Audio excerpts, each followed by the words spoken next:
муҳаннои чаҳормоҳа. ҷанг дар Афғонистон сабаб шуд, ки ин тифл на дар вилояти Тахор, балки дар ноҳияи рудакии Тоҷикистон ба дунё ояд. Муҳанно нахустин фарзанди як оилаи ҷавони афғон аст, ки хонаводааш моҳи май аз тарси толибон ба Тоҷикистон паноҳ овард.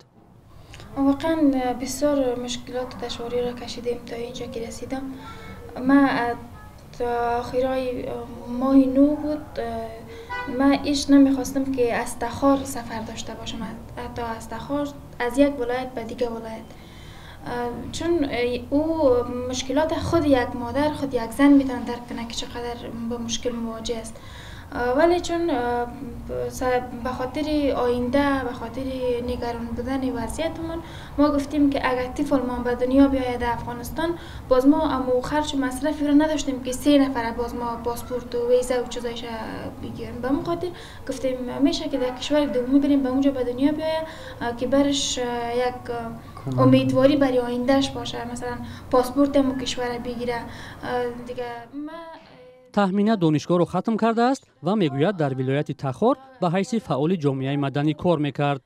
шавҳараш дар комиссиони интихоботӣ кор мекард ва ба қавли ӯ толибон борҳо ба ӯ таҳдид ба марг кардаанд. من تقریبا 60-70 نفر کارمند زیر دستم کار میکرد در ولسوالی‌ها نهادهای مختلف و کار میکنن که حتی کارمندای بسیار عادی ما بودن که وار حتی دست پایشان قطع کردند، کشتنشان، ترورشان کردند، از بین بردن. همین طالبایی که فعلا حکومت ما را گرفتن. اگر ما را باز حتی ما را داخل خود شهر طالقان صورت‌ها و همه چیزش پیش ما است، 2 بار ما را به سرم حمله کردند و من جان به سلامت بردم. من که ما را میخواستن ترور بکنن، از بین ببرن که ما چرا مثلا در یک جای هستم که مردم از این سازی میکنم، دعوت میکنم برای دموکراسی و نظام مردم سالاری. падари кӯдак ҳоло кор намекунад. иҷораи хона дар ноҳияи рудакӣ бештар аз 1000 сомонӣ аст. من مثلا 18 سال تحصیل بکنم، برم در کشور دومگی بیکار باشم و کار برای ما پیدا نمیشه، مشکلات اقتصادی از یک طرف دامنگیری ما شده، مشکلات بیکاری از یک طرف دامنگیری ما شده. با وجود مشکلات زیاد، تولد فرزند در خانواده امیدی آنها را به فردای نیک بیشتر کرده است.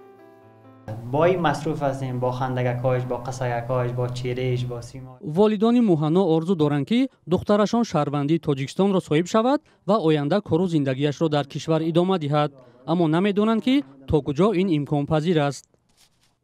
ҳуқуқшинос Дилшод Ҷураев мегӯяд, ин тифл шонси соҳиб шудани шаҳрвандии Тоҷикистонро дорост. طبق قانون کنستیتوسیونی جمهوری تاجیکستان درباره شهروندی جمهوری تاجیکستان، اساس برای پیدا کردن شهروندی تاجیکستان، یکی از اساسهایش این تولد شدن در قلمرو جمهوری تاجیکستان می باشد.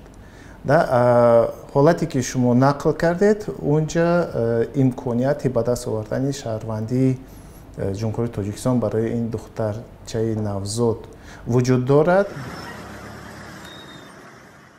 баъди ба қудрат расидани толибон дар Афғонистон, садҳо ҳазор нафар аз ин кишвар фирор карданд ва қисме ҳам ҳоло барои муваққат ва мунтазири муҳоҷират ба Аврупо ё ҷои дигар ҳастанд. теъдоди онҳое ки ба Тоҷикистон паноҳ овардаанд маълум нест.